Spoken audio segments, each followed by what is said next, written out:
Hi you guys, welcome back to my garden. In today's video, I'm just going to try to go in and get as much maintenance done as I can in my garden.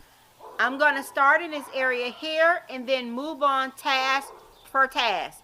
So first I'm going to go in and dig up this hydrangea over here, and then we'll head on to the next one. Come on you guys, let's get these chores done in the garden. It's a beautiful day, it's spring, why not?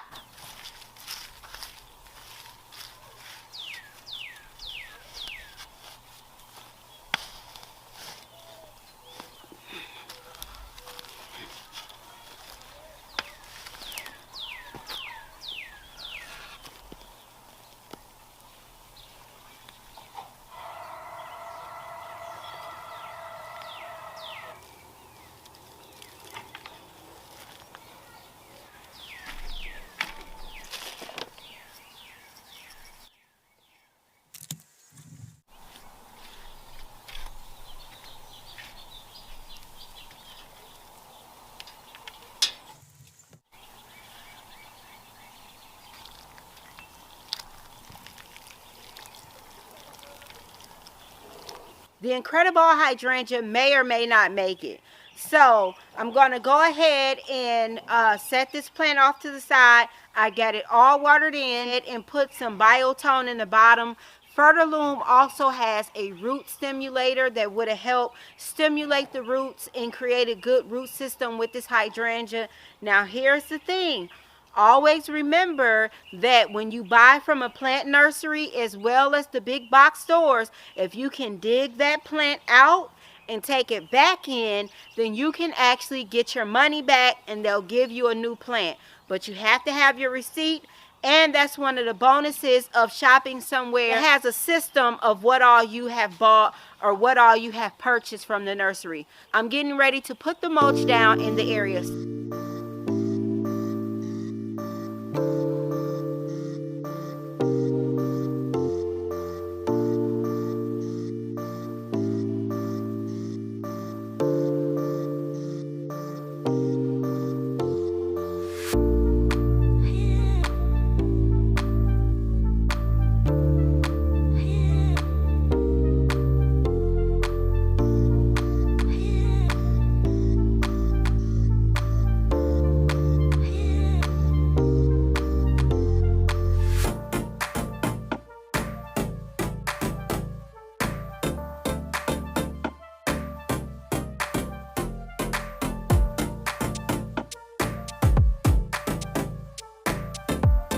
Alright, so I got all of the mulch in, and I probably need about one more bag, maybe two. I got to go back in and fill all of that in to cover up that drip tubing, but for the most part everything else looks pretty good. Before I go in, I'm going to check out this stopper and see if the stopper fits my fountain. That way I'll know if I'll need to run back to Home Depot, because the other stoppers were quite large. So let's check that out now. The stopper by putting a hole in it. So let's go in and do that now, and then we'll check it out in the fountain.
So we finally got the fountain up and running, and I'm very excited about that.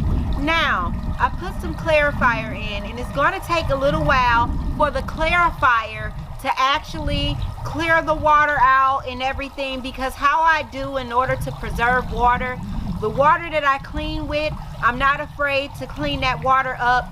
I do use a little bit of bleach when I'm cleaning, and then also I go back in and I add a water clarifier. In my opinion, because I have so many plants in the understory of my fountain, try to go ahead and reuse the water that I have, because I know that I can clarify the water, and after a few hours the water will be clear and dry. So the wind is blowing, so it will not be surprising to me if I have to come outside tomorrow and fill my fountain up just a little bit. Head and bury the cord in. I like to make sure everything's working fine. I don't have to replace the pump. I put fresh mulch down in this area. I have to add some more mulch, and I have some in the garage, so I'll go ahead, have that brought out to the back, and then I'll put some beautiful mulch down. It's very important that if you have it in your garden beds, if you're adding mulch on top of the pre-existing mulch that you have, you want to make sure you turn your mulch. And the only thing that just means is that you prevent it from turning into a sheet. So you just go in, you rake the mulch a little bit. You just want to just make sure you break it up so you don't have sheets of mulch, because otherwise the water will run right off of it and nothing will be getting down to your plant. So you want to make sure you have beautiful fluffy mulch. I'm very excited that you guys are on this journey with me, and I can't wait to share the things that I have coming up in my garden this season. Let me know down in the comment box what your weather is looking like in your zone, in your USDA zone. Drop down in the comment box and let me know what's going on in your garden. Thank you guys for watching. Thank you guys for hanging out with me, and I'll see you guys in the next one. Bye bye.